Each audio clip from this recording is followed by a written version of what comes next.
Consentimiento de todos los que vayan ingresando. Bien.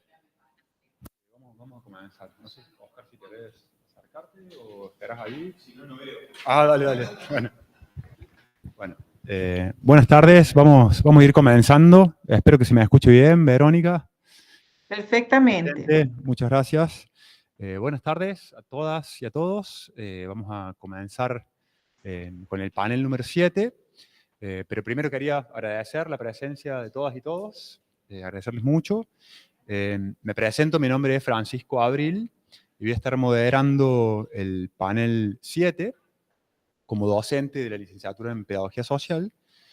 Este panel se titula Conversaciones sobre el cuidado y el tejer en comunidad en contextos de vulneración de derechos, subjetividades y prácticas educativas críticas como horizonte emancipatorio.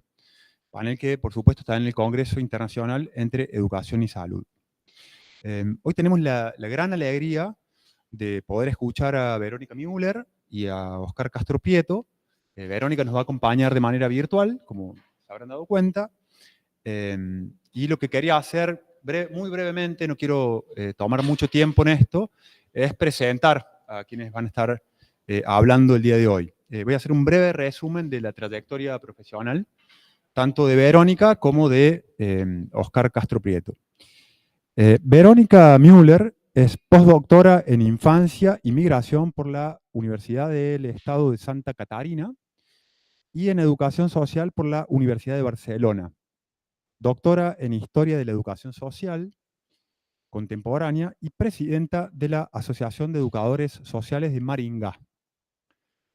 Su trayectoria incluye investigación y docencia en infancia, adolescencia y educación social, así como la coordinación de redes internacionales de educadores sociales de calle. Es autora y organizadora de numerosas publicaciones sobre derechos de la infancia, participación social y formación profesional en educación social. Por su parte, Oscar Castro Prieto es doctor en Sentidos, Teorías y Prácticas de la Educación por la Universidad Nacional del Litoral. Es también educador social, docente de la carrera en Educación Social desde el año 2007 hasta la actualidad, en las áreas de la práctica y la pedagogía social. Y articulador nacional de la carrera en Educación Social desde el 2015 hasta el 2019.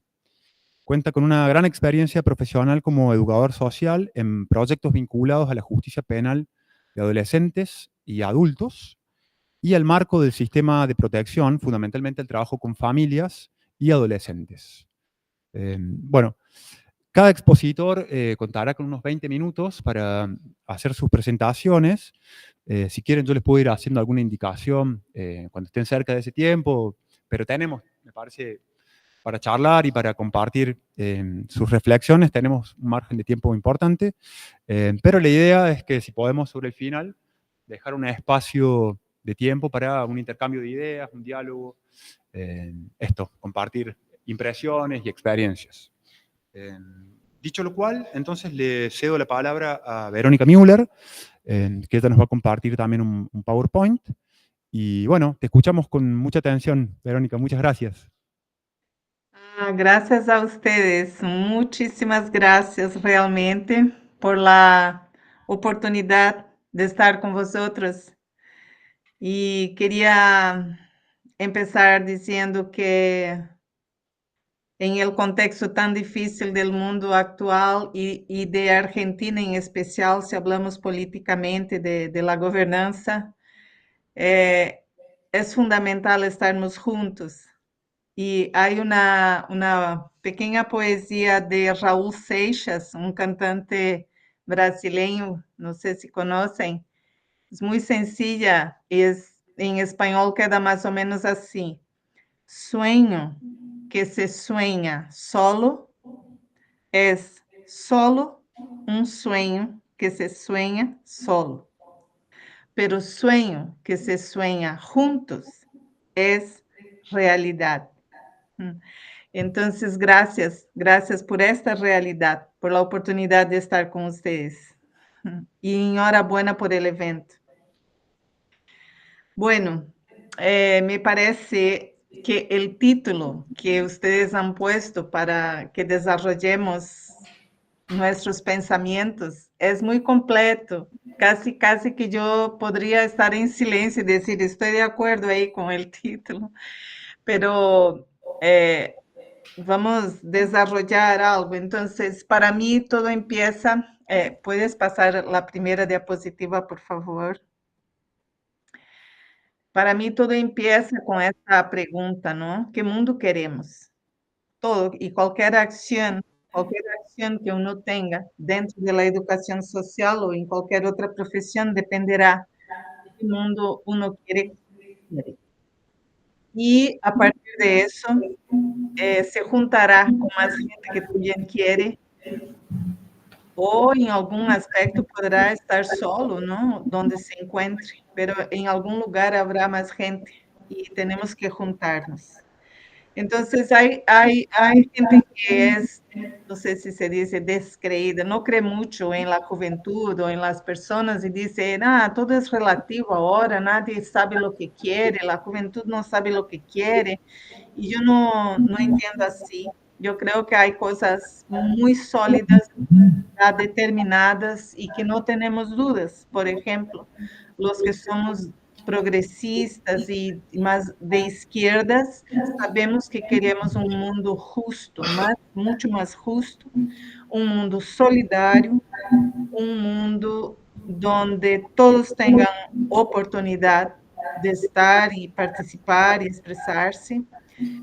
Y lo que es más reciente es decir también que también queremos que sea un mundo de cuidado, un cuidado con todo y con todos, con todo lo que hay en el mundo, ¿no? Si es este el mundo que queremos, debe ser para todos. Eso es muy importante, muy importante. Creo que a veces se olvida este trocito, que es muy importante, es para todos. No es solidario solo para unos, justo solo para no existe. Para que el mundo sea lo que queremos, tiene que ser para todos. Y esta búsqueda tenemos que hacerla.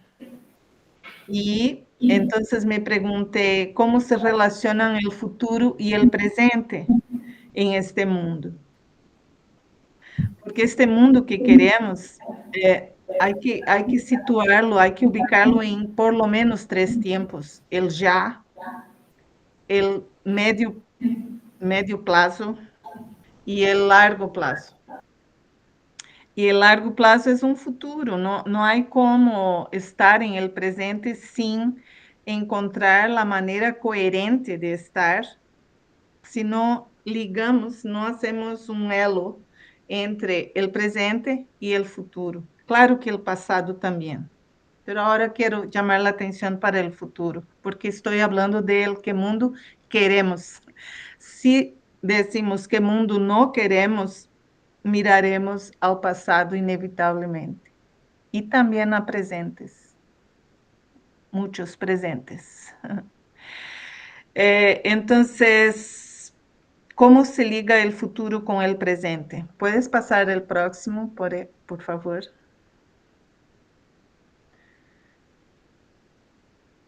El presente, puedes clicar otra vez más.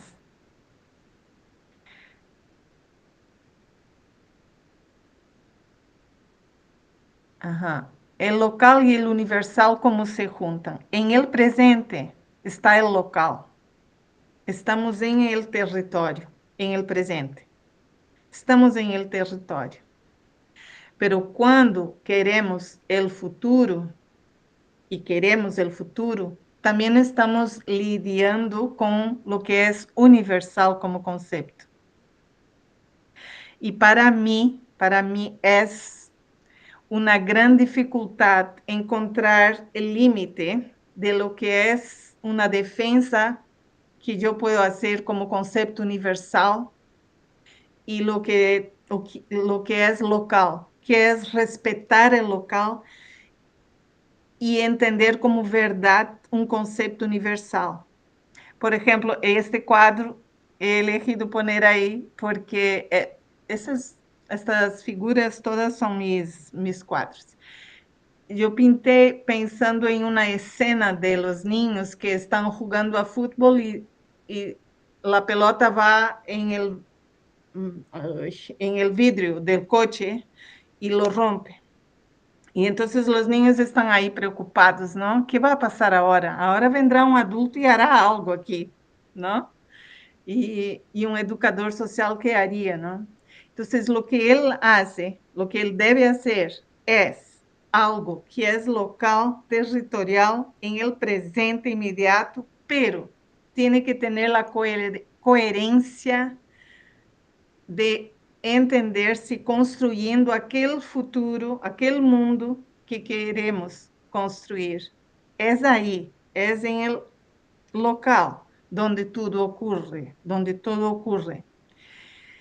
E como nós defendemos com Violeta Núñez, me deu um gosto enorme, me emocionei ayer escuchando su nome 2 ou 3 vezes em las citações com tanta facilidade, não?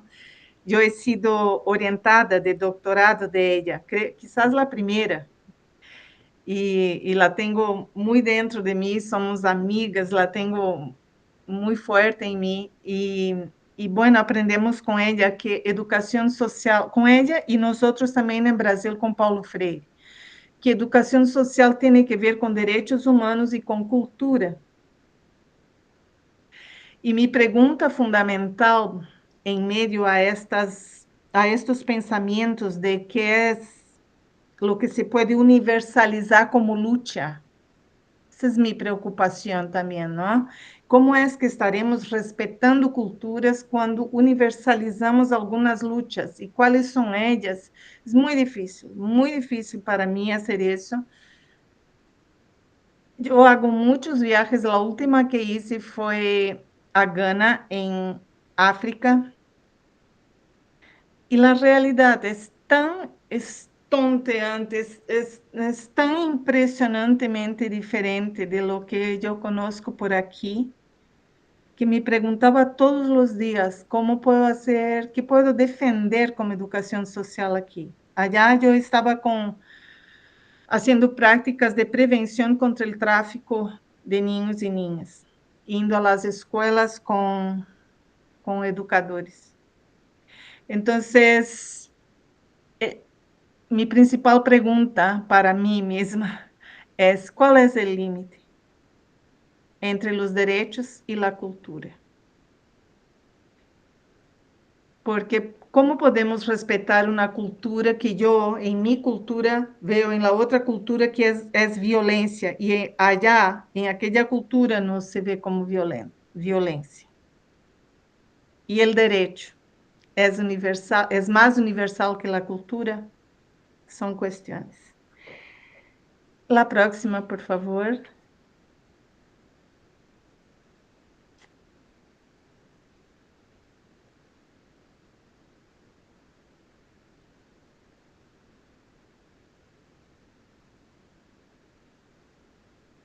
Entonces, mi otra pregunta es, ¿cuál es el lugar de la teoría y de la práctica en la educación social? Teniendo eso como fondo, todo lo que he dicho, ¿cuál es el lugar de la teoría y de la práctica? Y eso es, faltan-nos palavras, incluso si queremos decir que tiene que ser junto, no hay una palabra, por lo menos en portugués, creo que en español tampoco, se intenta, ¿no? Pensamientos, una cosa así, pero yo creo que están juntos el sentimiento, el pensamiento, el comportamiento corporal y la moral, la ética, ¿no? Y la voluntad, hay todo eso junto para decir que debemos hacer juntos, pero que el profesional de la educación social no debe, no puede actuar sin ciencia. Y en la ciencia está el conocimiento históricamente adquirido, construido y que debe ser conocido, pero también está la necesidad de que las educadores y educadoras sean personas con la actitud profesional de la búsqueda del conocimiento profundo. que es el conocimiento científico. Y entonces, por eso quería llamar la atención sobre la necesidad de actuarmos con profesionalidad, y eso significa, inevitablemente, trabajar con base en ciencia, pero sin descartar el sentido común de la persona. Pero yo quería reivindicar también una cosa. No sé cómo es en Argentina, pero aquí trabajar con educación social aquí en Brasil significa que uno debe tener también coraje. Y cor es de corazón, agen es acción, coraje es de acción, es una acción que lleva el corazón junto. Y aquí hacemos muchos enfrentamientos, hay una necesidad, uno siente la cuestión ética de asumir el compromiso, la complicidad con las luchas necesarias por la justicia social, por la solidaridad, por los cuidados necesarios. Entonces, además del conocimiento científico, cuando se dice hay que juntar teoría y práctica, me parece que faltan palabras además, porque hay un entero de actitudes y convicciones y fundamentos y compromisos que deben orientar la acción, y no podemos solo estar discutiendo conceptos y estando por ahí, ¿no? Bueno, yo soy súper rigurosa con horarios, marqué que tengo más 5 minutos para terminar de hablar, son 20 minutos, ¿no? ¿Es eso, Francisco? No, no te escucho.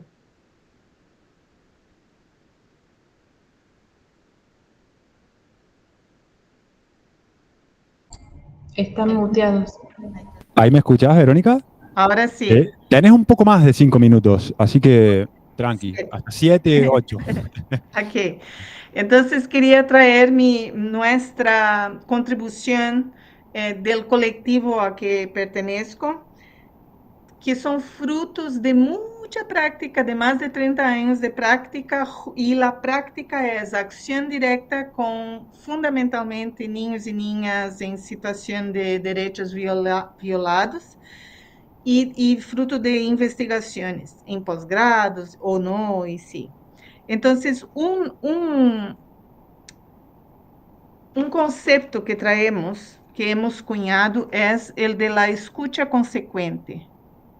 Es una función del educador y de la educadora social, no solo escuchar, pero escuchar es fundamental, absolutamente. Escuchar con toda tu sensibilidad, con tu técnica, con todo, ¿no? Pero tiene que ser una escucha consecuente. Algo debe haber de consecuencia con lo que uno escucha.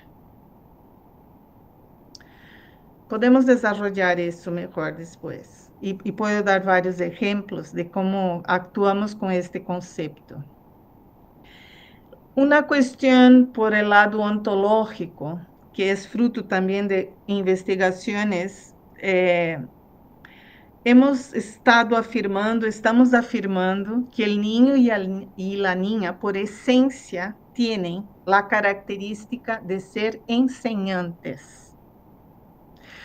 Normalmente escuchamos que quien enseña es el adulto y el aprendiz es el niño y la niña. Está bien, pero hemos descubierto con nuestra investigación profunda que ontológicamente los niños y niñas tienen la actitud de enseñar lo que van aprendiendo. No es lo que han aprendido, es lo que van aprendiendo, ya van enseñando. Y eso hace una diferencia abismal en una propuesta pedagógica escolar o no escolar, pero educativa, cuando uno tiene como principio que un niño y una niña son enseñantes, además de aprendizes. También podemos desarrollar más después. He traído 4 conceptos para que discutamos. 2 já he dicho. Uno es escucha consecuente, otro, niños y niñas son enseñantes. El otro que hemos incorporado en nuestras acciones es en el método de la evaluación, considerar que una buena educación social solo se sabrá que es buena realmente cuando identificarmos los resultados en el nivel individual, en el nivel colectivo y también en el ámbito comunitario. Son 3 espectros donde hay que identificar resultados. Posiblemente tienen que aparecer con los instrumentos que desarrollemos para eso, y nosotros hemos desarrollado algún instrumento por ahí también. Y esta idea no es original nuestra, viene de Bélgica, de una organización que tenemos contacto. Y lo que es absolutamente original, el cuarto concepto, y termino, es el concepto de proexistencia. Hemos criado esta palabra, ¿por qué? Porque llegó un momento cuando teníamos Bolsonaro en el poder y que Lula estaba preso y que ya no veíamos, era un contexto muy parecido al que ustedes tienen, era muy desanimador, pero uno va inventando, como ustedes están haciendo ahora, ¿no? Escuchando gente y tal. Y bueno, vimos que no bastaba ser resistentes. Entonces yo he buscado el prefixo de la palabra resistente, ¿no? Porque la palabra resistencia es muy bonita y nos identificamos mucho. Somos del lado de la resistencia. Pero el prefixo re es tú miras lo que viene de atrás, ¿no? Entonces, puede parar lo que viene de atrás. Por eso, existimos parando lo que viene, resistimos. Pero queríamos una palabra que diera una dirección. No podemos solo resistir, tenemos que ser inventivos, tenemos que inventar, porque lo que había no era suficiente para cambiar la realidad. Debemos encontrar principalmente lo que vemos en los niños, la osadía, la invención y la alegría por la descubierta, la convicción de que se puede y que eso es bueno. Entonces, hemos creado la palabra proexistencia, no 2 palavras juntas, una, proexistência, assim como decimos resistência, decimos proexistência. Já he orientado na tese doutoral com esta palavra e já estamos usando para que corra popularidade, e isso quer dizer uma atitude que é ontológica, está em los niños, pero que como vamos nos haciendo adultos, vamos perdendo, pero tenemos. Proexistência é estar em la vida considerando uma direção para adelante, porque pro é para adelante, tiene direção. E é com alegria, com ânimo e com ousadia e valentia, com coragem. É assim que eu termino para cumprir o horário e quero dizer que hoje é um dia muito importante porque vamos a ver se para a violência em Gaza, pero temos que estar juntos. Não há outra solução senão estarmos juntos. Há uma canção de Geraldo Vandré que diz: vem, vamos agora, que esperar não é saber. Quem sabe, hace la hora, não espera acontecer. Com isso termino. Graças por sua atenção. Há último quadro solo para dizer, estamos juntos. Se pones clic, há mais aí. Muchísimas gracias, Verónica. Excelente la exposición y nos dejó reflexionando y pensando. Te agradecemos. Lo mismo con los gráficos, las imágenes. Muy interesantes, muy buenas. Le vamos a dar la palabra ahora a Oscar Castro Prieto, y luego de la exposición de él hacemos una ronda de comentarios, preguntas, reflexiones. Si quitas mis diapositivas, podemos ver mejor. La gente que esté en el Meet, si les parece, pueden dejar los comentarios en el chat del Meet y nosotros después los vamos a leer para que los puedan responder Verónica y, claro, ¿y a quién van dirigidos, no? Si a Verónica o a Oscar. Gracias. Francisco, si quitas las imágenes.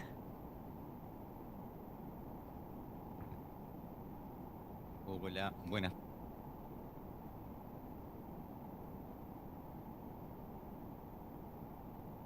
Y la invitación a esta instancia.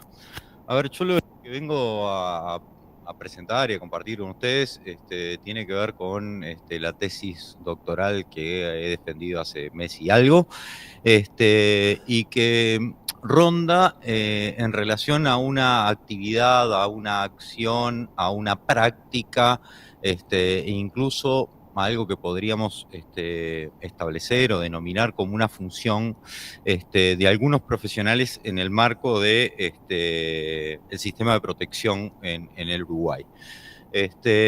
A ver, hace casi que 20 años, hoy Diego decía que había pasado el tiempo y quizás hasta demasiado rápido, escribíamos con Diego y a partir de una preocupación particular, una ponencia que tuvo varios nombres y que después llevó como título en el marco de una publicación que hizo el Ministerio de Educación y Cultura en conjunto con la Asociación de Educadores Sociales del Uruguay, qué tenemos que saber de los sujetos y algunas cosas más importantes.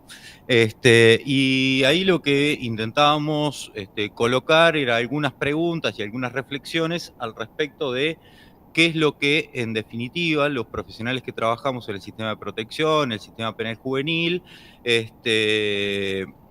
indagábamos, pretendíamos saber y producíamos al respecto de la vida de los sujetos con los que trabajábamos. Hace un poco menos de tiempo, en el Uruguay se hizo público los archivos Berruti, o los archivos del terror, que fueron básicamente un conjunto de archivos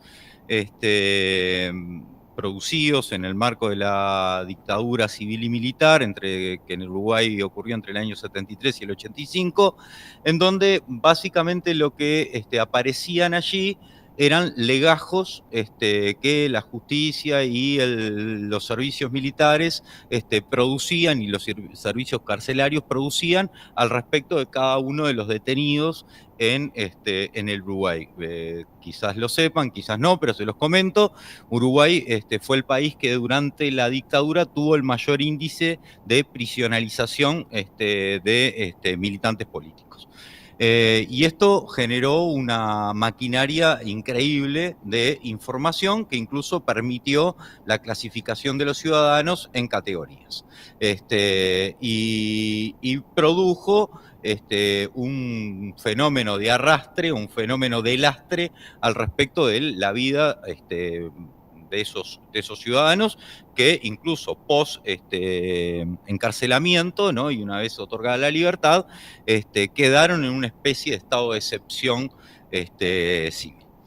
En el marco de ese archivo, uno entró a indagar porque era un archivo de bastante sencilla búsqueda, los nombres de aquellos familiares, amigos de la familia que de alguna manera habían transitado por la privación de libertad, y uno descubría desde los interrogatorios iniciales hasta los informes técnicos que se habían hecho al respecto de la personalidad de cada uno de estos individuos que eran claramente tildados de terroristas. Un argentino ilustre, un músico y militante argentino, que es Miguel Ángel Estrella, estuvo en el penal de Libertad y planteaba en un momento y en una entrevista que se le hizo cuando Miguel Ángel volvió al penal de Libertad, recorrió el penal, fue hacia la celda, que era la celda 14, en donde él había estado, que básicamente el dominio o la ingeniería del funcionamiento del penal de Libertad estaba en manos del psiquiatra del penal. Y era interesante leer los informes que ese psiquiatra hacía al respecto de cada uno de los presos, y en función de eso, volvió en el marco del doctorado esta inquietud al respecto de qué es lo que los profesionales producimos al respecto de los sujetos con los que trabajamos. Indudablemente, el ámbito de las políticas de protección no es idéntico al respecto de unas prácticas que se producen en el marco de una dictadura, en los procesos de prisionalización de los militantes políticos y sociales, pero hay algunos elementos que de alguna forma se hermanan en términos de la práctica concreta. Y para esto, a mí me parecía interesante comenzar, y ya sé que llevo un rato largo, hablando por una definición que habíamos producido en el marco del proyecto que Diego ayer comentaba al respecto de qué es una práctica. Y nosotros decíamos, y sin dudas esto debiera de ser revisado, ampliado y mejorado, que una práctica es una forma de hacer algo, es algo que produce efectos en personas y cosas, en donde se ejerce una destreza, un saber hacer, y que está basado en un conjunto de reglas más o menos explícitas. En función de esto, lo que yo planteé como tema de tesis doctoral tenía que ver básicamente con esto, ¿no? Con cómo el sistema de protección había generado una maquinaria de producción de información al respecto de los sujetos con los que trabajaba. Y hay unos momentos como bastante puntuales y particulares en términos históricos que para transitar esta temática resultaban ineludibles. Y esto no quiere decir que no hayan existido otras producciones al respecto de una cierta historización del sistema de protección o de unas políticas y prácticas generadas hacia la atención, el trabajo, la intervención, las maneras que históricamente fueron adquiriendo estas preocupaciones al respecto de los problemas sociales protagonizados con la infancia, pero para mí era como sumamente necesario pensar cómo, en términos históricos, el manejo de la información había tenido o no cierta relevancia. Y claramente cuando uno rastrea el inicio de unas primeras prácticas al respecto de una infancia material y moralmente abandonada, va a encontrar claramente un elemento propio de un espíritu caritativo que proviene de unas prácticas que básicamente se acuñan en unos dispositivos propios de la Iglesia. Y todos recordarán, o seguramente incluso habrán visto alguno, que el primer dispositivo que se instala como tal para el desarrollo de unas prácticas concretas para esa infancia abandonada es el torno, ¿no? Aquel dispositivo que de alguna manera iniciaba la vida de institucionalización de una cierta infancia, ¿no? Y ¿sí? ¿El torno sí? ¿Sí? ¿Se acuerdan del torno? El torno es una cuna que tiene la posibilidad de girar y que lo que básicamente trataba de producir era un abandono cuidado, ¿no? En donde aquel que abandonaba no era identificable ni identificado, y el niño que mediante girar el giro de ese dispositivo quedaba dentro de la iglesia, porque era donde estuvieron ubicados los primeros tornos, por lo pronto en el Río de la Plata, quedaban a salvaguarda de lo que había sucedido durante bastante tiempo al respecto de las prácticas de abandono, y era que los niños eran abandonados en los pórticos de las iglesias y en muchos casos aparecían despedazados por perros, ¿no? Entonces ese escenario tan terrible, lo que generó, lo que produjo fue la instalación del torno como un dispositivo que básicamente iniciaba la vida de institucionalización, ¿no? O sea, la madre, el padre, generalmente la madre, dejaba al niño en ese dispositivo que tenía una inscripción que era bastante gráfica, ¿no? Y que tenía que ver con que la caridad divina recogía a esa criatura, y de alguna manera esa vida de institucionalización se extendía en función de lo que eran las prácticas de la época. Uno de las primeras o de los elementos que aparecía o que aparecieron, y fundamentalmente a partir del proceso de secularización del Estado uruguayo que se produjo a partir del primer gobierno o de lo que se llamó el gobierno militarista, por allá por el año 1870, y que empezó a reconfigurar algunos tipos de prácticas, fue justamente la aparición de un discurso médico que fue adquiriendo un carácter hegemónico al respecto de las prácticas que en relación a la infancia y adolescencia se producían, y que instalaba la pregunta y la crítica al respecto de la utilidad del torno en relación al desarrollo de las prácticas ulteriores que con esa infancia y adolescencia se iban a producir. Y uno de los primeros elementos que aparecía como discursividad que tenía un cierto asiento desde el punto de vista científico, tenía que ver, bueno, el torno no tiene ni oídos ni ojos. Y de lo que carece y lo que genera esto es que quienes van a generar esas prácticas institucionales con esos niños y adolescentes no saben nada al respecto de ellos, ¿no? Y esto es un elemento que de alguna manera rompe una forma de producir unas prácticas hacia la infancia y la adolescencia, por lo pronto en el Uruguay. Con la única salvedad, o con la salvedad de que hay algunas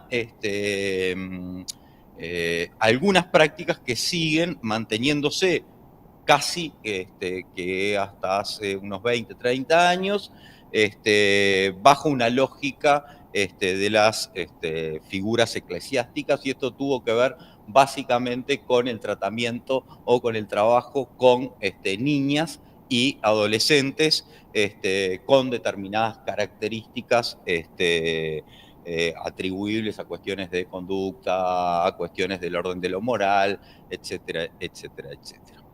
Entonces, nada, lo que a mí me pareció interesante en el marco de esta investigación fue entonces producir, por un lado, un recorrido histórico, ¿no?, que estaba plagado de ciertas discursividades al respecto de cómo pensar el trabajo con esta infancia y adolescencia, y por lo tanto volver a generar un cierto relato histórico al respecto de lo que fue la institucionalidad que desde la órbita estatal trabajó en relación a estos, y después trabajar con unos legajos de niños, niñas y adolescentes que hubiesen estado vinculados al sistema de protección. Cuando uno mira en términos históricos, lo que aparece es que esta cuestión que puede pensarse como un quiebre, ¿no?, o sea, la aparición o la necesidad de obtener un número importante, una cantidad importante de información al respecto del otro, configuró unas formas distintas de un hacer, ¿no? Y básicamente empezaron a aparecer unas prácticas del orden en clave diagnósticas, la existencia e incluso la exigencia de que se aplicaran unos ciertos test, la posibilidad de, a partir de esto, de clasificar a los sujetos e instalarlos en determinados dispositivos en función de estas cuestiones, es algo que de alguna manera ha sido un elemento constante en el marco de las políticas de protección, pero que además es un elemento casi que muy presente y en algunos casos obsesivos al respecto de las propias prácticas profesionales, ¿no? Hay, pareciera, como una necesidad absoluta de saber quién es el otro a los efectos de establecer unos trabajos con ese sujeto, ¿no? Y en función de esto generamos ciertas prácticas que de alguna manera instalan esto de recabar información y producir información y trasladar información en relación a esto. Entonces, cuando uno se adentraba en los legajos de esos niños, niñas y adolescentes, aparecían como algunos elementos bien interesantes que básicamente tenían una materialidad, a la que yo en el marco de la tesis le llamé cosas de la información, ¿no? O sea, no solo hay unas cuestiones que se elaboran al respecto de un pasado, un presente e incluso un futuro al respecto del otro, sino que esto adquiere una materialidad concreta que se llama informes en términos generales, pero que aparecen aún denominados como diagnósticos, bueno, y aparecen ahí otros artilugios que componen esto que podemos denominar como cosas de la información. Y en este caso, lo interesante fue cuando uno abría los legajos de los niños, niñas y adolescentes, aparecían ahí algunas cosas interesantes de generar o de pensar en términos de categoría. Primero, algo al respecto del propio ejercicio de archivar, ¿no? O sea, ¿qué se archiva? ¿No? ¿Qué es lo que se archiva ahí adentro? ¿No? Y en términos generales, lo que se archiva en un legajo institucional al respecto de un niño, niña o adolescente es la visión institucional que al respecto de ese niño, niña o adolescente se generó. Y no aparecen otros elementos que por ahí un niño que no esté en este tipo de instituciones resguarda, ¿no? O sea, en términos generales, todos nosotros hemos sido acompañados a lo largo de la vida por cosas que estuvieron presentes en nuestra infancia y que resguardamos o atesoramos a los efectos incluso de unas construcciones que tendrán que ver con unas narrativas vitales posibles. No sé, fotos, muñecos, autitos, pelotas, camisetas de fútbol, bueno, lo que fuera, lo que todos en definitiva hemos resguardado y que tienen y adquieren un valor afectivo más allá del pasaje del tiempo en función de una significación que se produjo en un momento determinado. Eso como una cosa, ¿no? O sea, lo que se archiva son visiones institucionales de los sujetos. Por otro lado, otra cosa interesante, cuando uno abría los legajos era, bueno, uno espera que un legajo tenga un orden, ¿no? Y lo que aparecía en el marco de esto era un cierto desorden, ¿no? Que tenía que ver con lo temporal, pero que tenía que ver también con la clasificación de documentos. Ahora, cuando nosotros miramos a la luz de lo que Derrida plantea al respecto del archivo, nos encontrábamos con algunas cuestiones que tenían que ver con que hay algo relacionado a la orden, ¿no? De archivar estos documentos y de producir estos documentos y no de archivar otras cosas ni de producir otras cosas. Y por otro lado pensábamos que perdón, ¿cuánto me queda? 5 minutos. 5 minutos, perfecto. Y lo otro que aparecía ahí es que lo otro que pensábamos de esto que Derrida planteaba tenía que ver con en que eso que está ahí es un orden, ¿no? Es un orden. Nada, más allá de que uno a primera vista lo encuentre desordenado en función del planteo de Benjamin, de aquello de la imposibilidad de recrear a primera vista, ahí hay un orden. Y que tiene que ver con la forma de producir esa práctica concreta al respecto de estas cosas. Lo otro que aparecía como interesante es esto de, bueno, ¿cuáles eran las fuentes de información que allí se manejaban? Y en términos generales, las fuentes de la información eran únicas. O a lo sumo eran contrastadas, o perdón, ni siquiera contrastadas. Se producían en función de unas informaciones anteriores que eran validadas. O sea, en realidad, la fuente de información era el propio sujeto, a lo sumo, el círculo o la red afectiva más cercana, ¿sí? Pero en todos casos, en muchos casos lo que había era una validación de unos informes institucionales anteriores. Y lo que sí no existía era un ejercicio de al menos una triangulación de información al respecto del sujeto. Por otro lado, lo que veíamos en relación a esto era un proceso de individualización, aquello que se planteaba ayer, del problema que el sujeto traía consigo, ¿no? En realidad todas las referencias eran al sujeto o a su entorno. Y no había en ningún punto una contextualización en relación al problema. O sea, a nadie se le ocurre, creo que nos sucede a todos, decir, bueno, este informe se produce en el marco de una sociedad desigual. Nadie. No hay una contextualización histórico, político, ¿no? Tampoco hay una contextualización institucional, porque el otro que no aparece y que únicamente se distingue en función de un membrete institucional es cuál es la propuesta institucional desde donde se produce ese informe, ¿no? O sea, en realidad no contamos lo que hacemos para mejorar unas condiciones incluso de vida. Ya voy terminando, disculpen. Después otra cosa que nos parecía interesante es que no importaba quién era el destinatario del informe.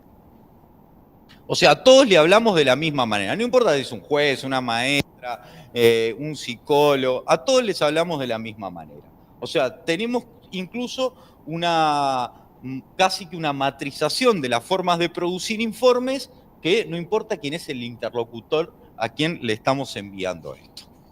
Por otro lado, había unas cuestiones de coherencia y acumulación. Es raro, uno lee un legajo, ¿no? Y entonces viene convenciéndose de que, no sé, Valentina está en cuarto de escuela, ingresó al sistema de protección porque sus padres murieron y a 20 minutos después se da cuenta que ni Valentina fue a la escuela, ni sus padres murieron, y entonces aparecen ahí como unos niveles de inconsistencia de la producción de la información, en donde en muchos casos, así como en algunos ejercicios, lo que existe es una validación absoluta de los informes anteriores, en otros ni siquiera hay una lectura de lo que se produce anteriormente.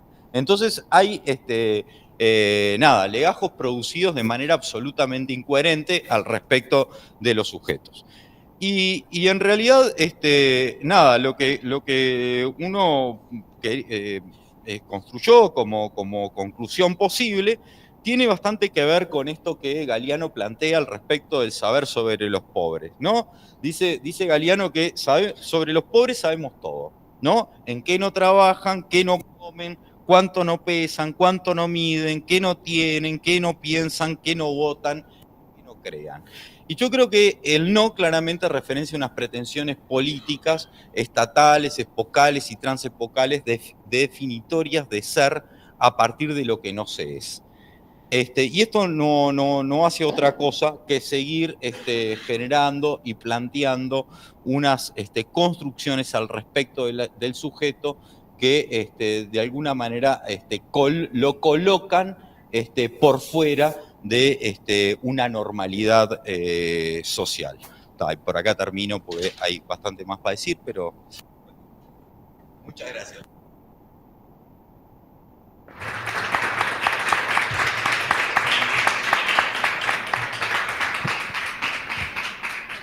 Bueno, muchísimas gracias, Oscar. Muy, muy clara y contundente la exposición. Bueno, ahora tenemos unos minutos para intercambiar ideas, preguntas y demás. Yo quería dos cositas mencionar que me pareció interesante, que la exposición de Verónica tuvo un registro anclado en las prácticas en gran medida, si no entiendo mal, y el de Oscar tenía un registro que tenía un anclaje histórico en gran medida, ¿no? Me parece interesante esos registros y cómo se complementan entre sí, pero bueno, después en todo caso podemos conversar. No sé si me está escuchando. Yo te escucho bien.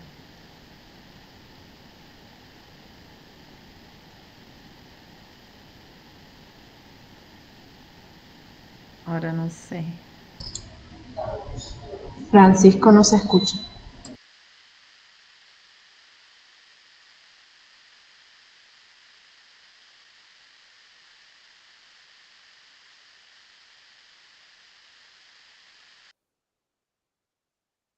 Francisco, no, ¿él no nos escucha?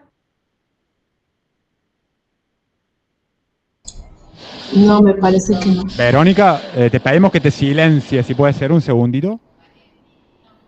Yo me pongo Sí, en vos, silencio. si podés silenciarte porque me parece que está acoplando aquí. Ahí está, ahí está, ahí está. Ahí está. Bueno, tenemos que tener un desperfecto técnico infaltable. Siempre pasa. Dale. Sí, sí, sí. No, lo que les comentaba, para abrir el diálogo nomás, no quiero tomar yo la palabra, es que me pareció interesante que Verónica, su exposición tuvo un registro anclado en las prácticas en gran medida, ¿no? Destacando esto de la escucha consecuente, un concepto que me pareció bien interesante, y el de Oscar tenía un registro histórico, ¿no? Anclado en estos archivos, ¿no? De los cuales después podemos, si te interesa, charlar un poco más en detalle. Pero bueno, quería dar el micrófono y ceder la palabra si tienen preguntas, comentarios, alguna consideración que quieran hacer. Bienvenido sea. Francisco, me gustaría inscribirme para hacer una pregunta a Oscar cuando sea mi turno.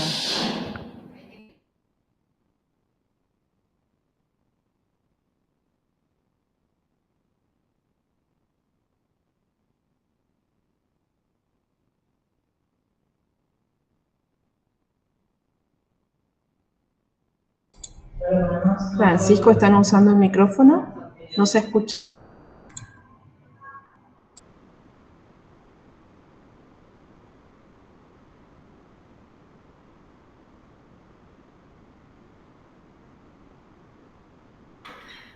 Euge, te pedimos por favor que no abras el micrófono porque se acopla y no se puede escuchar lo que va a decir Verónica. A ver, Verónica, si te podemos escuchar ahora. ¿Me escuchas ahora?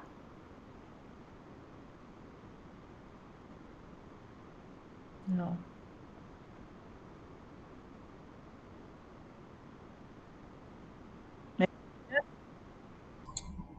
Yo te escucho, profe, pero se ve que allá no.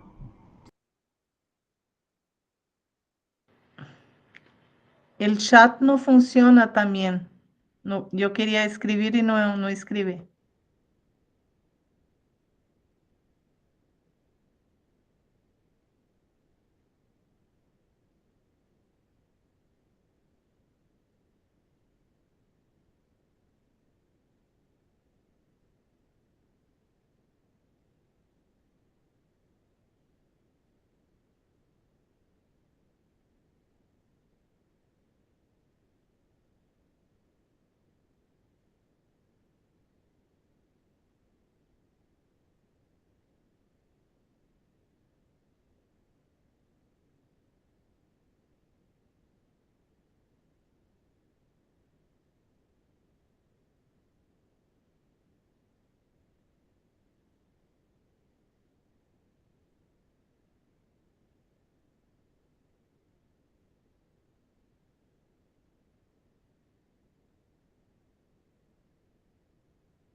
¿Ahí? No.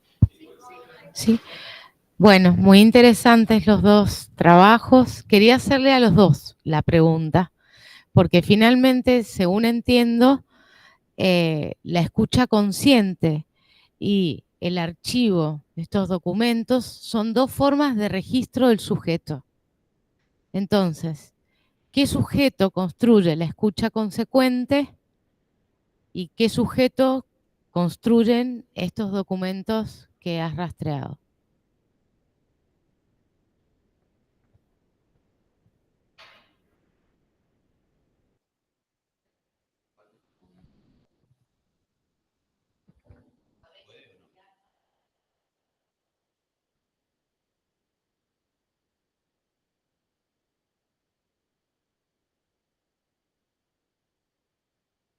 Aprendelo. Verónica, ¿te podés fijar si, a ver ahora si funciona? Sí, ahora te he escuchado y he escuchado la pregunta. No, lamentablemente seguimos con la cuestión técnica. Te pedimos mil disculpas. nos van a venir a resolver este tema. Mientras Pero- tanto, vamos conversando aquí, pero cuando vos activas el audio, tu micrófono se satura y aquí no se puede escuchar nada de lo que dices. Así que ahí vamos a ver si desde la FES podemos resolverlo y seguimos, ¿sí? Mientras tanto vamos conversando un poquito aquí. Acá en breve me dicen que llega la solución. Mil disculpas, Verónica, y gracias por la paciencia.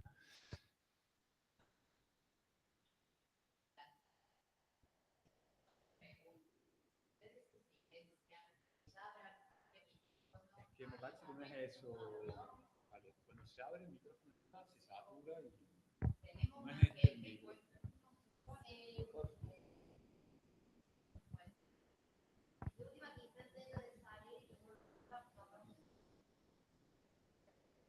Lo que pasa es que como están grabando, creo que también es importante. Pero viene el chico que nos va a acompañar. La solución. La solución. Tiene el señor solución. Muy compenetrado.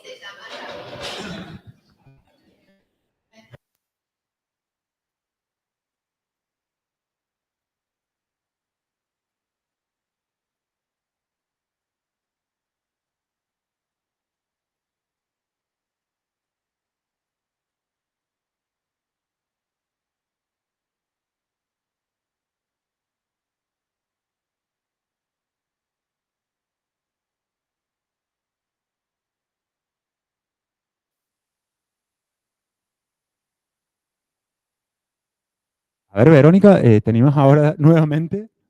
Hola, ¿me Ahora se escucha? escucha perfecto, muchas gracias. Doble aplauso al técnico. Qué Gracias, Vero. difícil. Te escuchamos. Sí. Oscar quiere contestar la pregunta o contesto yo, ¿cómo es? Que comiences tú, Verónica. Solo se ha hecho una pregunta, ¿no? Hasta ahora sí. Sí.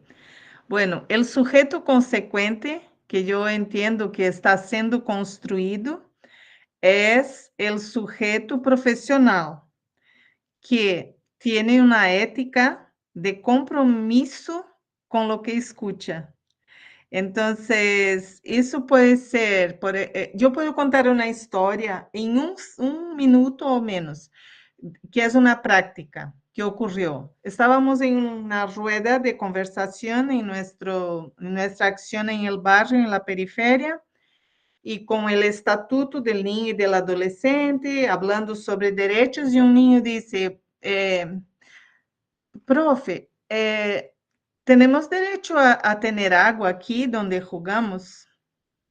Y entonces empezó la discusión y en qué artículo podríamos encontrar este derecho. Y hemos ido al artículo 4. Sí, pero ¿y entonces cómo vamos a hacer para cumplir este derecho? Y la educadora y otro educador van mediando la conversación. Y resulta que entonces dicen, es el alcalde el que tiene que resolver eso. Otro dice, no, es el concejal, es la directora de la escuela y nosotros vamos enseñando sobre los poderes, quién es quién. En el fin de la conversación ya habían dicho, yo llamaré a este, tú, profe, llama a este y tal. Y resulta que el grifo, hay un grifo ahora donde jugamos. Esse é um exemplo de uma escuta consequente. É o adulto profissional intervenir para que o que se escuta tenha efeito em la vida, la transformação. Esse é só um exemplo, poderia ser de outros modos, as violências, outras coisas. Eu creio que é um sujeito ético, el que se construye com a escuta consequente. Gracias. No, a ver, nada, yo creo que esto está bastante, lo que vos me preguntás está bastante asociado al planteo de Galeano, pero me parece interesante visualizar el tipo de, a ver, de sujeto que de alguna manera es planteado a partir de ese recorrido histórico y de los registros institucionales al respecto de esto. Hay una cuestión que hice que a mí me parecía divertida, en términos de, nada, en un parrafito, traer todas las nominaciones posibles al respecto de ese sujeto en términos históricos, ¿no? Decía, en el marco del trabajo, pecaminoso, patológico, anormal, inmoral, carente, abandonado, peligroso, depositado, arrojado, vulnerable, extraviado, retrasado, imbécil, delincuente, desviado, excluido, incorregible. Eso eran como algunas denominaciones que aparecían y que, nada, y que son concordantes con unas categorías creadas e impuestas para definir unas situaciones de vida. ¿Cómo? Sí.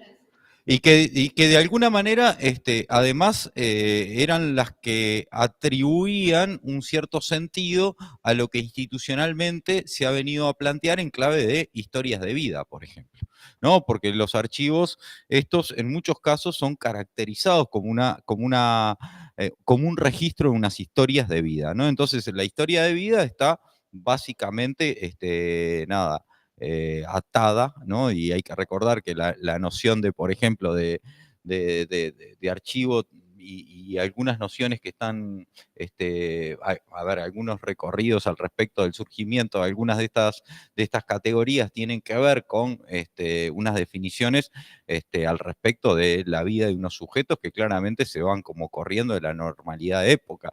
Entonces, nada, yo creo que este es el tipo de sujeto que se construye en términos institucionales.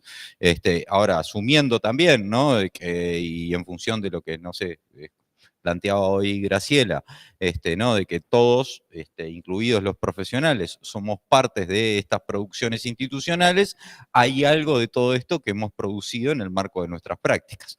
Y yo creo que esto, lejos de ser emancipatorio, produce un efecto absolutamente contrario que tiene que ver con una producción subjetiva que en muchos casos está asociada a una producción subjetiva y a una visualización de los sujetos al respecto de sí mismo. Hay un libro que, no sé, yo recomiendo que lean, si quieren lo paso porque lo tengo en formato digital, que es de Reina Reyes, una maestra que ingresó al Consejo del Niño en función de psicóloga. En el Uruguay todavía no había formación en psicología y se hizo un llamado a psicóloga y Reina, que era una fenómena, ganó ese concurso y su trabajo tenía que ver con la aplicación de unos test. Y lo que ella hace es algo que quizás incluso puede llegar a ser intuitivo, hay cosas que son no necesariamente acordables, pero este texto que ella escribió en el año 49 y que se publicó en Argentina por primera vez, da cuenta de mucha cosa al respecto de esto, ¿no? Ella va y trabaja con adolescentes en el hogar femenino número 1, que además históricamente tuvo unos episodios bastante tristes, fue un escenario de episodios bastante tristes, en donde básicamente trae el discurso de las niñas ahí, de las adolescentes fundamentalmente, en donde nada, el relato al respecto de sí misma de esas niñas tenía que ver con esto, ¿no? O sea, yo soy en realidad pecaminosa. Nada, yo ya soy del asilo. ¿Qué más se puede esperar de mí? Y nada, me parece que esto de la construcción profesional, narrativa, que las instituciones construyen al respecto de estos sujetos, terminan siendo en muchos casos bastante determinantes en cosas súper concretas y en cosas de producción subjetiva bastante más grandes, ¿no? Entonces, nada, yo creo que un elemento para pensar nuestras prácticas, y más allá de lo concreto que esto puede llegar a ser en términos de, nada, escritura, ¿no? Tiene que ser esto, o sea, ¿cuál es el juicio, en definitiva, que emitimos al respecto de la gente con la que laburamos?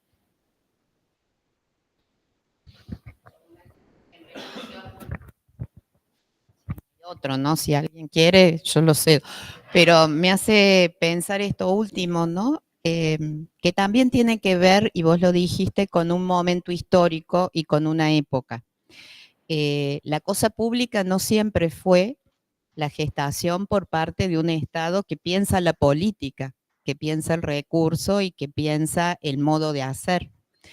Esto a lo que referencias y como lo describiste, para el trabajo social tiene que ver con aquella necesidad desde la aplicación de un test en donde la persona, de acuerdo a esta caracterización de una cantidad de lineamientos, resultaba ser un niño en condiciones de acceder a la cosa pública de beneficencia que la Iglesia aplicaba, ¿no? Y esto ahí marca un dominio, marca un poder, marca un proceso de colonización también en relación a los sujetos, que aún hoy, con un cambio de paradigma, porque esto responde al paradigma tutelar en ambos países, y que tenemos en el caso de Argentina leyes muy progresivas en relación a cómo pensar la vida de los sujetos, tenemos como que desconstruir, desandar y desarticular, porque institucionalmente sí nos siguen pidiendo caracterizaciones en el marco de algo definido de ese sujeto carente de, y no sobre las potencias de. Me parecía que por lo menos en nuestro país lo hemos vivido así. Estamos revisando, de hecho, en el trabajo de muchos educadores sociales, egresados, con más tiempo o menos tiempo, están revisando el modo de escribir, porque además todos escriben igual. Escribimos los trabajadores sociales, los psicólogos, todos ponemos los datos duros y una parte interpretativa desde las lógicas que cada uno opera, ¿no? Y ahí estamos dejando huellas, estamos marcando el sujeto como lo has estudiado y lo has mirado, pero que es un modo totalmente contradictorio con el que estaba presentando Verónica, ¿no? De ser consecuente, coherente entre lo que hacemos y lo que pensamos. Hay una preguntita. Bueno, agradecerles a las dos por todo lo que han compartido. Pero tengo una pregunta, Oscar, me dejas pensando como muchas cosas, yo voy a tratar de armar algo. Pero Verónica, tengo una pregunta así bien como concreta. Cuando vos hablas, la cuestión de les niñes como enseñantes, además de aprendices, ¿me escuchás, Verónica? Sí. Sí. Que estoy, acompaño esa lectura, estoy re de acuerdo con eso, no es eso, sino lo que me hace como un poco de ruido es esa parte, o para que me la desarrolle un poquito más, esto de ontológicamente, bueno, vicio de filósofa también acá, la que te habla, ¿no? Pero es esta cuestión ontológica, y dijiste incluso la esencia, y digo, sí, me parece que lo que Oscar planteó también recupera esta cuestión de historicidad, si queremos, ¿no? Entonces, ¿cómo juega ahí ese ontológico y esa esencia para que no se transforme en un universal y demás, como lo decías también al principio, ¿no? De que, la pregunta es, ¿todas las niñas son enseñantes además de aprendices? ¿Es solo por su condición de existencia como niñas y como infancias? ¿O tenemos que repensar, acuerdo con la conclusión, por eso te digo, o si no tenemos que repensar cómo juegan las condiciones de posibilidad de esas infancias en sus términos ontológicos de existencia, ¿no? Porque no todas las infancias tienen las mismas condiciones de posibilidad para existir.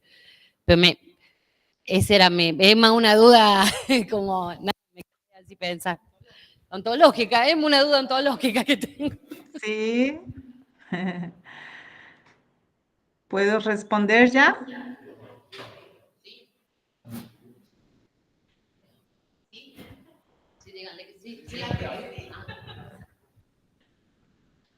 Sí, Verónica, adelante. Gracias. Ajá. ¿Cómo se ve que estamos con Argentina en, en relación con Argentina? Tiene una característica muy interesante con relación a los conceptos, ¿no? Pues yo creo que hay cosas que son posibles de identificar en quién es niño o niña, o niñe. En portugués es más fácil, se dice crianza, y crianza es la persona, ¿no? Entonces no tiene sexo, género. Bueno, mi pregunta inicial para mí misma era, ¿cómo puedo decir que estoy hablando de niños, niñas, si hablo de los que están en China o en Brasil o en Argentina o en Haití.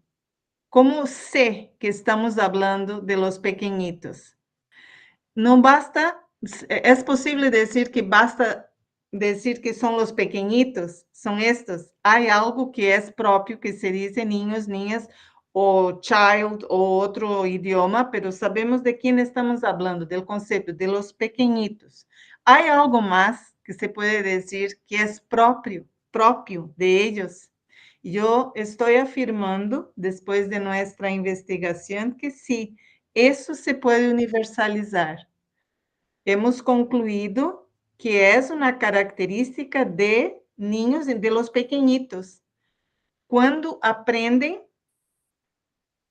enseñan, inmediatamente enseñan lo que van aprendiendo. Hemos hecho experiencias en 3 lugares por un tiempo que consideramos, y el tribunal consideró que era científico lo que hemos hecho, en 3 ambientes diferentes. Hemos ido con un juguete que es el, no sé cómo se dice en español, pero es algo que no se acuerda uno de que es una casa, un coche, es una cosa que tiene movimiento, y ofrecíamos eso, ofrecíamos una actividad con un payaso y íbamos estudiando las reacciones de los niños y niñas. Y hemos concluido eso, que ellos tienen un comportamiento de enseñar, les gusta y les nace. Y ahora que estoy hablando eso, ustedes pueden observar en sus experiencias también. Cuando yo apuesto que ustedes van a percibir eso.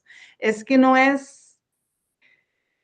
encontramos ninguna investigación que hiciera esta obra de buscar eso, ¿no? Entonces, hemos hecho nosotros y ahora vamos viendo que la gente también va observando.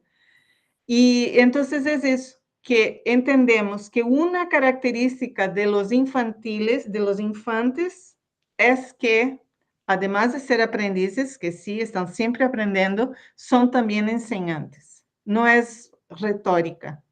Es una característica humana, solo que veíamos más en los adultos, porque las relacionábamos con contenidos a ser dominados y enseñados después de dominarlos. Pero los niños van aprendiendo y ya empiezan a enseñar a quien está cerca. Es eso. Bueno, podríamos también ver qué entendemos por ontología, ¿no? Pero creo que no es el caso aquí. Gracias por la pregunta. Y tenemos un libro donde contamos eso, también puede enviar, está en portugués, es fácil de leer. Bueno, tenemos unos minutitos todavía, no sé si alguien más quiere comentar o tiene alguna pregunta. Yo me quedé con algo dando vueltas, perdón, de lo que comentó Oscar, que me pareció las dos exposiciones me parecieron excelentes, pero lo que me quedó dando vueltas de lo que decía Oscar era que en algún punto estos informes, estas palabras, ¿no?, puestas en papel, configuraban una práctica, ¿no? Básicamente una práctica de subjetivación y una práctica de disciplinamiento, ¿no? Creo que, no sé, vos corregime si me equivoco, pero creo que el trasfondo un poco es Foucault, ¿no? Tiene una mirada Foucaultiana en algún punto de investigación que hiciste. Vos mencionabas a Derrida, pero me parece que claramente hay, ¿no?, esa inspiración crítica, digo, en esto que vos mencionabas, incluso hasta los adjetivos que utilizaban en los informes, tienen eso, ¿no? Son prácticas subjetivantes, ¿no?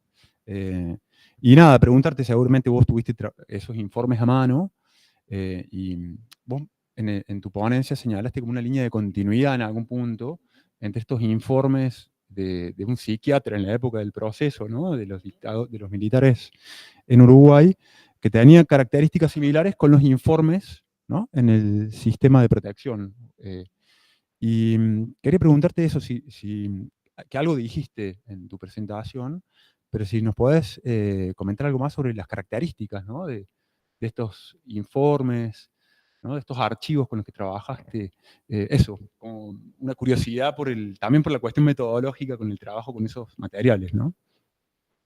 Sí, en realidad el trabajo con los archivos, a ver, tuvo una primera intención que después, nada, se tuvo que sustituir. Yo iba a trabajar con con un corpus documental, que era básicamente un corpus documental histórico, al respecto de lo que fue la historia de las institucionalidades que de alguna manera albergaron el sistema de protección en el Uruguay. En realidad sobre eso hay algunas cuestiones que tienen que ver fundamentalmente con unos discursos producidos desde determinados lugares. Hay unos vacíos interesantes de producción institucional en términos efectivos. Nada, hay quienes plantean que lo que hoy es INAU, inicialmente Consejo del Niño, INAME, INAU, ha sido una institución ágrafa, ¿no? O sea, no ha escrito al respecto de lo que ella misma ha producido, y que tampoco ha mirado, por ejemplo, las pocas experiencias que podríamos tildar de novedosas, exitosas o que se produjeron a contrapelo. Entonces, yo fui a buscar al Archivo General de la Nación informes, ¿sí? Que además no tienen un orden, y que este orden se está produciendo a partir de que existen últimamente investigadores sobre esto, ¿no? Se está ordenando en relación al trabajo de gente que le interesa investigar sobre esto, y lo que vi ahí, o lo que pude traerme, fueron matrices de informes que se iniciaron en un momento histórico determinado con unas formas bastante particulares de producirse. Si ustedes van, no sé, por ejemplo, al museo, no me acuerdo bien el nombre, de penitenciario en Buenos Aires, ese que queda en San Telmo, van a ver una ficha del Petiso Orejudo. Bueno, idéntica era la ficha que se utilizaba en la colonia de varones en el Uruguay de 1917, 19, no recuerdo bien la fecha de su creación, y básicamente esto se planteaba el influjo de determinadas corrientes criminológicas, en donde había básicamente unos componentes del orden más biológico y otros del orden social. Cuando uno recorre, ¿no? Y hasta un determinado punto es posible hacerlo en términos históricos, los archivos que se produjeron respecto de niños, niñas y adolescentes vinculados al sistema de protección, hay una tónica que es bastante similar, ¿no? O sea, hay unos rasgos, hay unas cuestiones que van perdiendo peso, ¿no? Y esto por el componente más biológico empieza a perder peso en determinado momento, pero este componente social se fortalece y empieza a producir esto que traías vos de, bueno, el dato duro es lo que es relevante a los efectos de caracterizar una vida. Esto, todo informe tiene, por ejemplo, proviene de una familia desestructurada, ¿no? Caracterizan la familia. Tiene baja tolerancia a la frustración. Bueno, si está preso, pobre tipo, no, pobre guricho, sí, en algún momento la tolerancia se acaba. Pero cuando uno mira esto, ¿no? En términos de práctica concreta, uno puede decir, bueno, a ver, lo que hoy se produce, ¿no? Y más allá de unos cambios de orden terminológico, siguen unos esquemas que son bastante anteriores incluso a la materialización efectiva de la doctrina de la situación irregular. O sea, que en nuestro país es el año 1934.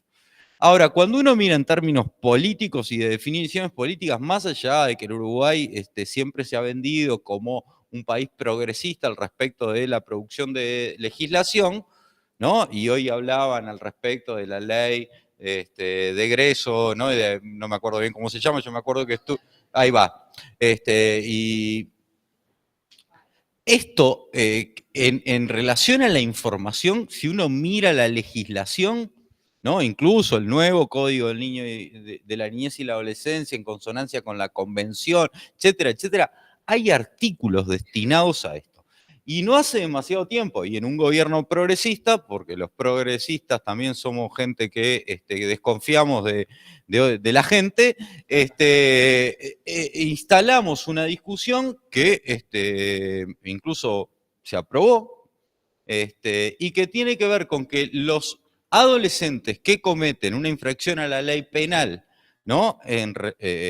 Unas determinadas infracciones a la ley penal, la información que se produce en el sistema penal juvenil es insumo para el juez si esta persona comete un delito siendo adulto, ¿no? Y eso no en función de ser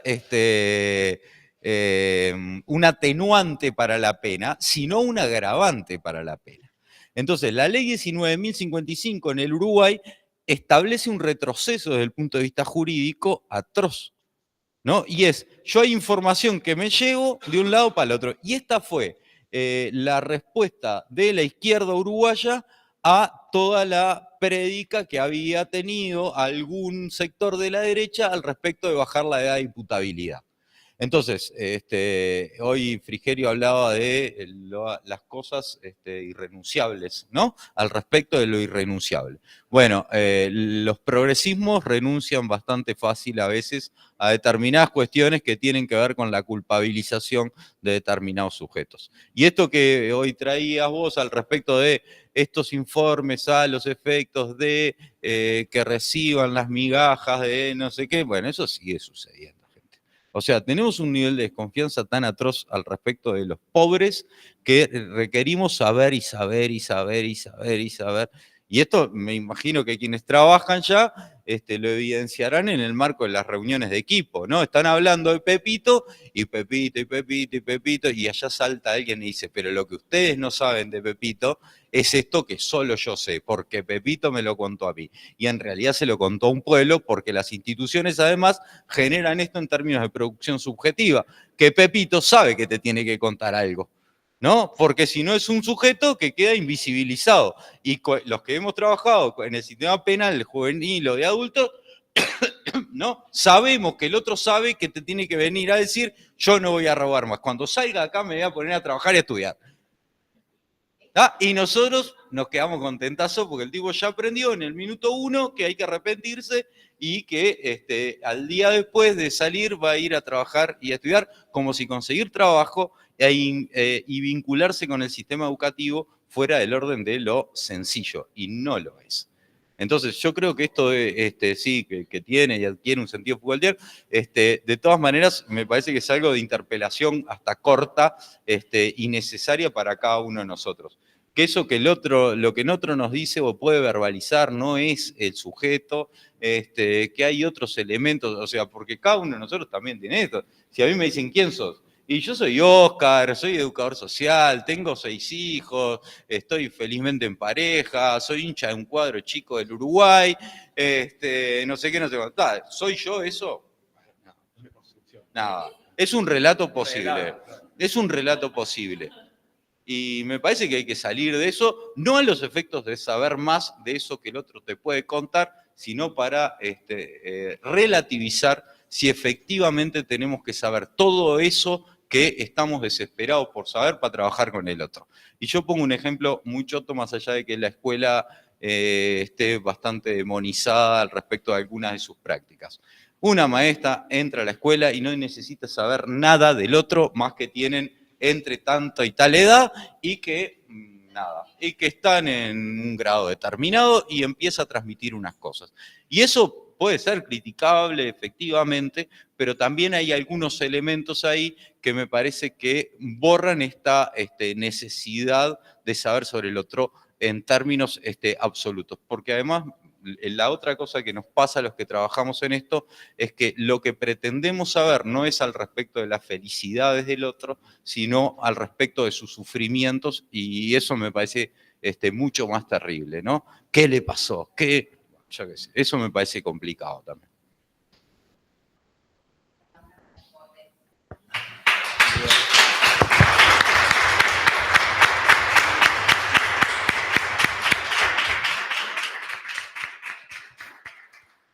Bueno, muchas gracias, Verónica. Muchísimas gracias, Oscar Gracias. también. Y gracias a todos los presentes. cerramos entonces. Muchas gracias. Adiós.